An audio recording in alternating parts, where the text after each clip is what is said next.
Il révèle de la part du président une forme de volonté de mener une guerre à une partie des Français, dont je rappelle que même si l'on ne partage pas leur choix, n'ont violé aucune loi dans notre pays. Cette vulgarité, cette violence qu'exprime le président de la République démontre une chose, c'est qu'Emmanuel Macron ne s'est jamais considéré que comme le président de ses électeurs de premier tour. Il ne s'est jamais considéré comme le président de tous les Français.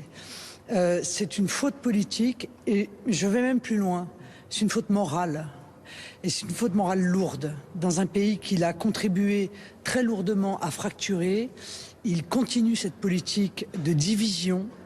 Il continue cette politique qui consiste à jeter les Français les uns contre les autres et exprime clairement ce soir la volonté de mener une politique contre une partie des Français. Encore une fois, une partie des Français dont on peut ne pas partager les choix, mais qui n'ont violé aucune loi dans notre pays. On ne parle pas ici de délinquants, on ne parle pas ici de criminels.